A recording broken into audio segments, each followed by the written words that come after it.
Secondly, governments of CEEC cannot change EU acquis communautaire. So what kind of difficulties did Central and Eastern European countries face by this external governance? The first difficulty was huge cost to incorporate and enforce EU environmental acquis communautaire. Second, EU environmental acquis communautaire have been developed by the request of Western developed countries, especially Scandinavian countries.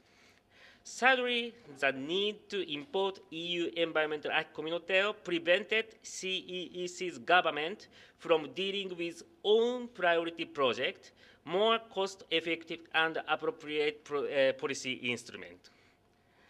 In addition, most important, EU environmental acquis communautaire conditionality caused the decrease of democratic function of CEEC's government.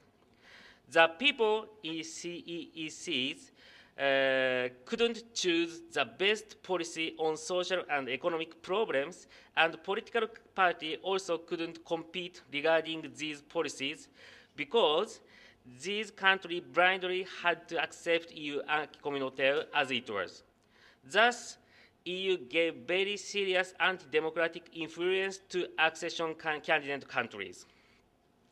How about environmental organization in Poland in such situation?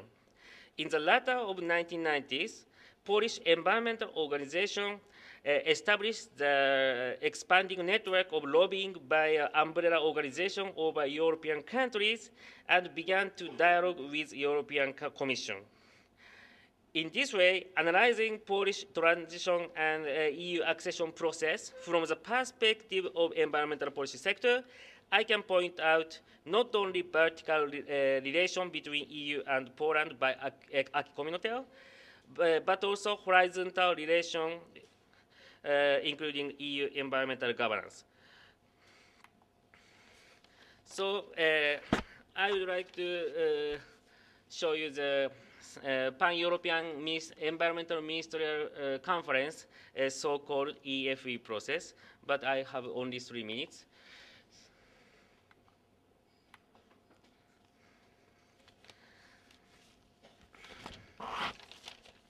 So I would like to conclusion. Here I would like to introduce theoretical argument. Sorry. As a conclusion, I would like to present possibility and perspective on pan-European governance. In this paper, I point out that EFE process as the aspect of transnational problem solving to the aspect of imposition. However, while 10 candidate countries, including Poland, entered EU 1st May 2004, EFE process includes non-candidate countries. What kind of possibilities and perspective does the pan-European environmental governance have? I would like to point out the clue of this issue.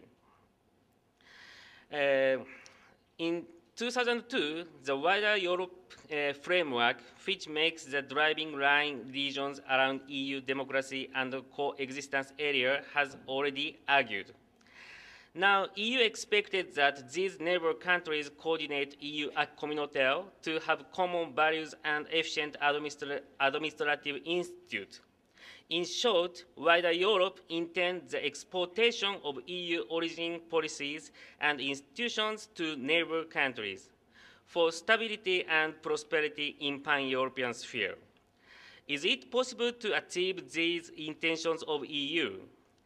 I think that transnational problem solving through epistemic communities, for example, EFE process, will have great role for diffusion and convergence in pan-European area.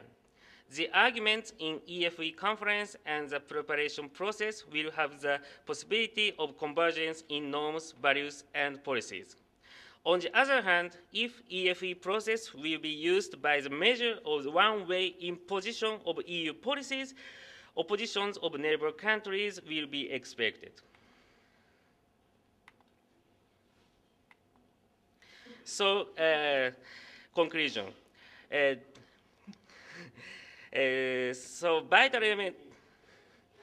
So the vital elements of pan-European environmental governance through policy diffusion, transfer, and convergence are below. First, to overcome uninformed transfer, can new accession countries located in EU border tell on experience for improvement environmental situation toward neighbor countries?